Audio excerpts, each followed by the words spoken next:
kisah nyata tentang azab kubur, ada kisah nyata tentang ya, nikmat kubur. Banyak sekali diangkat sama dia. Di antaranya yang diangkat di situ adalah kejadian nyata di Irak pada saat itu. Ada seorang yang lagi menggali kuburan, tukang penjaga kuburan, kemudian dia menggalinya lalu dia ingin memasukkan jenazah. Waktu dia gali di pagi hari, jenazahnya akan dikubur di siang hari. Sam kena capek, dia letih setelah menggali dalam sekitar 2 meteran. Kemudian dia sandar, dia bilang saya sandar di dinding kuburan itu. Tiba-tiba dinding yang di kuburan saya itu jebol, karena di sebelahnya pas kuburan. Dia bilang saya melihat ada jasad yang masih utuh dengan kain kafannya dan di dadanya ada bunga mawar.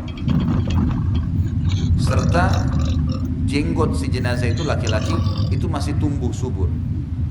Dan itu nyata, dikatakan sama dia. Dan ada banyak kisah-kisah seperti ini, orang-orang beriman ditemukan di kuburannya gitu. Ada banyak sekali kisah-kisah, diantaranya pada saat digalihnya atau dirapikannya kuburan Hamzah, salah satu paman Nabi SAW radhiyallahu anhu yang mati di perang Uhud, ditemukan jasadnya masih utuh dan darahnya masih mengalir gitu kan. Dan banyak sekali, seperti juga pada saat kuburan salah satu khalifah muslim yang sangat luar biasa rahimahullah. Ini jarang umat Islam yang tahu kisahnya, namanya Sulaiman Qanuni. Sulaiman Qanuni ini dulu adalah salah satu khalifah Utsmani yang luar biasa kiprahnya dalam menghadang perang-perang salib. Banyak sekali hidupnya dari dia mulai jadi khalifah di umur 20 tahunan kurang lebih sampai dia meninggal mendekati 90 tahun semuanya di jihad. Luar biasa. Waktu dia mati, dia sempat membawa, dia minta tulis wasiat, dia minta ada satu kotak dibawa dikubur bersama dia. Lalu waktu dibaca wasiat tersebut, para keluarga kerajaan bertanya pada ulama-ulama, ini benar nggak secara syar'i kotak dibawa dalam kuburannya? Lalu mereka khawatir jangan sampai kotak itu ada emas dan berlian atau apa harta gitu. Pada saat disepakati oleh para ulama, ini dibongkar dulu, dibuka. Mau tahu apa itu? Kalau harta nggak boleh dibawa ke kuburan. Waktu dibuka ternyata isinya semua adalah surat-surat fatwa para ulama. Surat-surat fatwa ulama. Jadi Sulaiman Qanuni rahimahullah tidak pernah melakukan satu keputusan di kerajaannya kecuali sudah tanya ulama. Sampai pernah ada semut ada di dinding-dinding istana. Dia tanya fatwa kepada mufti Utsmaniyah waktu itu. Ini boleh nggak semutnya dimusnahkan? Karena kalau enggak menyebar ke semua istana. Lalu fatwanya itu dibolehkan, dihilangkan gitu kan.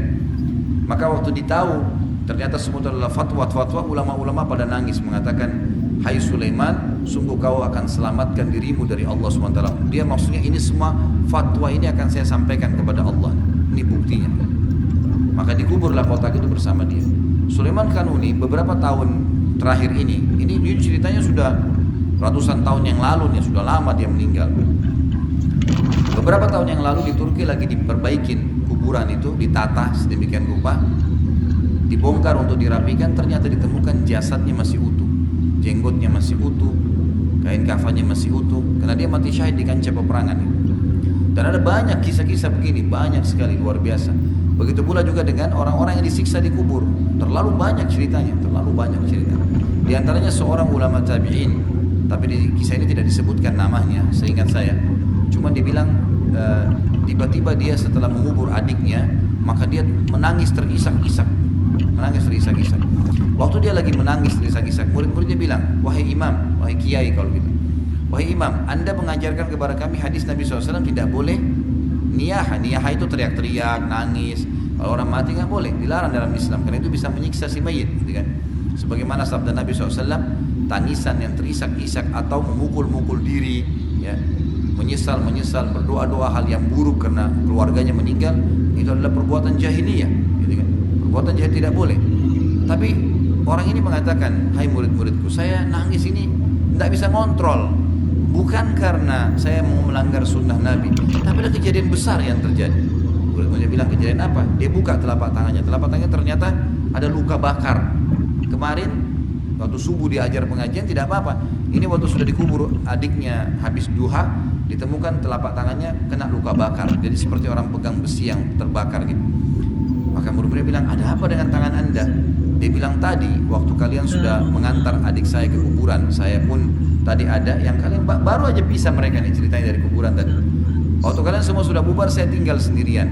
dan saya mendengarkan suara adik saya yang teriak-teriak ketakutan, kesakitan. Saya pun tahu kalau itu suara adik saya, maka saya membongkar kuburannya kembali dengan tangan saya. Sampai di jasadnya, saya temukan di jasadnya ada rantai. Ada rantai, ini jenazah ya. Dia bilang saya temukan ada rantai, rantai itu menyala dengan api, ya, melengket di badannya.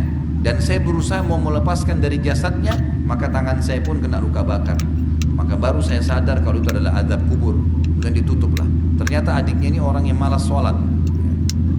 Tapi ini seorang ulama tabi'in, kisah nyata. Dan Ibnu Rajab mengangkat ada banyak kisah-kisah nyata seperti itu, tentu dengan orang-orang yang bisa terpercaya. Maka beliau menukil. Ini berarti memang menguatkan kepada kita, memang ada. Saya juga tahu di Indonesia cukup banyak kejadian seperti itu ya, cukup banyak. Di antaranya pernah di kota Makassar itu ada orang yang kerjanya mabuk terus. Waktu saya masih di sana, mabuk terus. Orang ini mabuk sampai meninggal dunia gitu. Waktu mau diturunkan jasadnya, subhanallah, waktu sudah digali, sudah tinggal diturunkan jasadnya, ditemukan ada ular yang keluar dari dalam tanah, melubang tanah itu terus keluar, terus mematok-matokkan mulutnya, gitu kan. Jadi seperti mau memakan jenazah ini gitu. Lalu kata imamnya waktu itu, coba pindahin deh, liang lahat yang lain, galin yang lain. Digali, sudah selesai digali rapi, waktu mau diturunkan jasadnya, keluar lagi ular yang sama.